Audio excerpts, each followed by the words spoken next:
Hello tutors and welcome. In this video, I will be showing you how to navigate the Ellass Outschool tutor dashboard and how to create your classes step by step. From the email sent to you, you will notice a button that brings you directly to this page. Once you are here, simply log in using your details.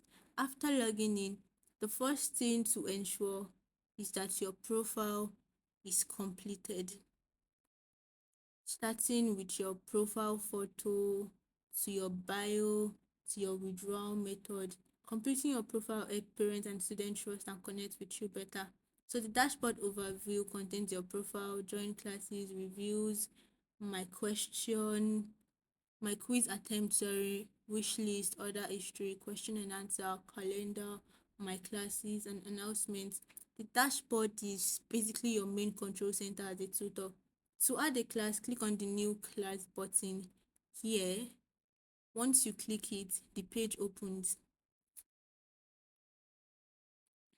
Now, it takes you to this page. The first thing you see is your title. Now, to enter the title of your class, you can use anything. You can use HTML for beginners, financial stability, organic chemistry. You can use basically anything. You can even use how to become a billionaire in 2 years, just choose anything. But for this demonstration, I'll be using HTML for beginners. HTML for beginners. Next, write a brief description explaining what the class is about and what students will learn. Since this is just a demonstration, I'm just going to write HTML for beginners again. So I'm just going to write HTML for beginners, HTML for beginners. Now the next section is the option. We have the general, content rip, enrollment, and body press. So the general, you have to select the difficulty level. So we have the beginner, we have the intermediate, we have all levels of experts, intermediate. But for this course, I'll be picking beginner. Now, you have to choose whether your course is public or private. Now, for this place, note that public courses are always free. People can pay for your public courses. To make sure people can pay, your course has to be private. So obviously, I'm not going to click on it because I want people to pay for my course. Now, the next thing is the question and answer button, which is down there. Enable student to ask question, so I'm going to turn it on. Now for the enrollment, you set the maximum students you want to be able to enroll into your class. I'll be setting mine to 50, and your enrollment expiration, I'm going to put 10. So now you put course enrollment period. I'm not going to add that. Go to the next place. So the visibility, like I said before, you can either pick public, private, or password protected. So since I want mine to be paid, I'm going to pick private. I'm going to be picking private.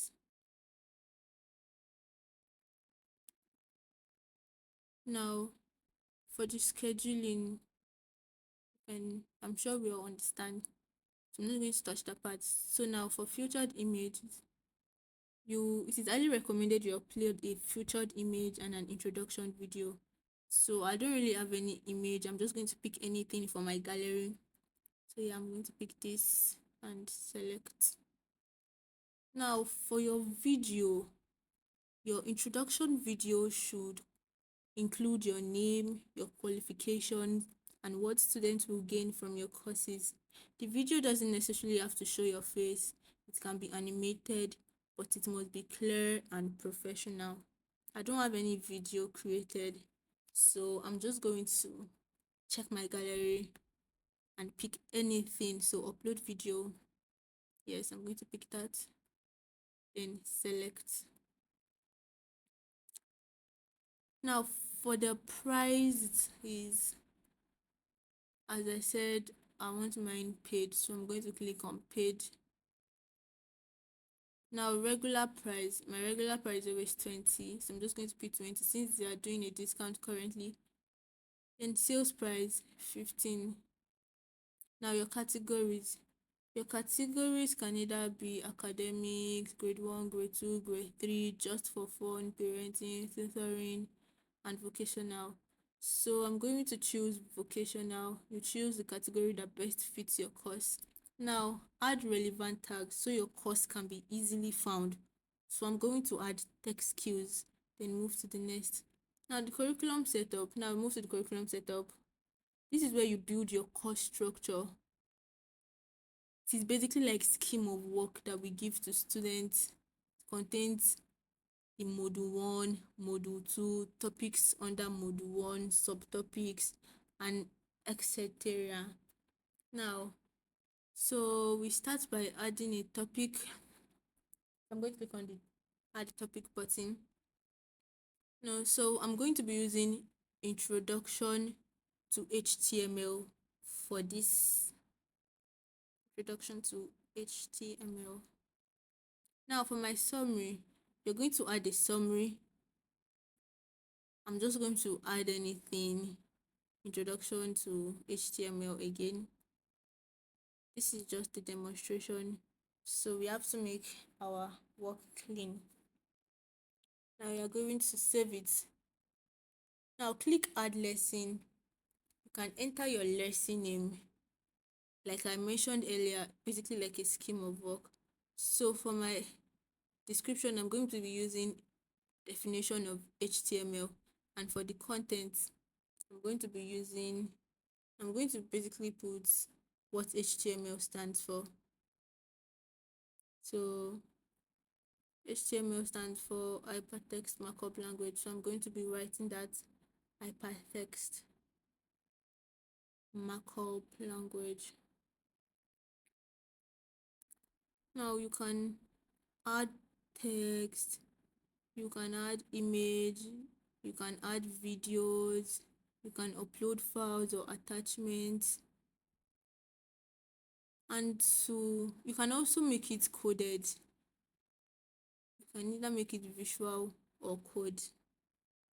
Like I said, you can add photos, you can add videos, and this video you can include links to your YouTube video for extra learning, so when they click on it, it redirects them back to your own page so they are able to watch your video on your YouTube page. You can also choose whether the lesson is a preview or only available after enrollment. So I'm not going to on mine. Sorry, hanging. So lesson preview, I'm not going to put on mine. I'm just going to leave it.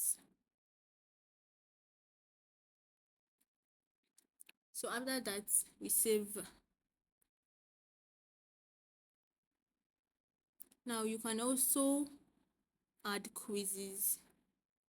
You can add quiz to test students' understanding about what they just finished reading or the video they just finished watching. So I'm going to add a title and a summary. Now you go to the settings for your quiz. The time limit, how many minutes do you want the student to be able to take the quiz? So I'm going to be setting 30 minutes for mine. Sorry, I mean 8 minutes. I'm going to be setting 8 minutes. Now on this page you see attempted allowed, number of attempts allowed, how many times students can take the quiz, the passing grade, maximum question allowed to answer. You can also review the advanced setting to confirm everything you've selected. Once you're satisfied with your settings, you click save and it brings you back. You can add as many topics as you want, as many lessons, quizzes, and assignments as needed to fully build your course. So now go to the next part. Now this place states what will your students learn. Here clearly state what students will gain from this course. So for mine, I'll be putting learners will understand the basics of HTML. So learners will understand the basics of HTML. Now, what are your target audience? Describe who this course is for. For mine, anyone interested in learning a tech skill. That's what I'm going to put. Anyone interested in learning a tech skill. Sorry for the typographical error. Materials included. You list the resources you provide for the students. Write one item per line. This could include PDF notes, video lessons, practical files, and any editing. Now, requirement and instruction. In the requirement and instruction section, clearly state what students need for the course. So for mine, I'm going to put it is advisable for students to have a laptop for this course, since this is a tech course and you might need to use your laptop. It is not necessary. Now, after this, it goes to the attachment. You can also upload attachments here. This could be documents, worksheets, or any helpful learning material. So I'm going to pick one I've uploaded. You can also schedule a live class. If you like to schedule a live class, you can create one here using Google Meets. Enter the meeting name, start date, end date. Once completed, create the meeting. So now you are submitting the course. Once approved, your course will be available for students. And that brings us to the end of this tutorial.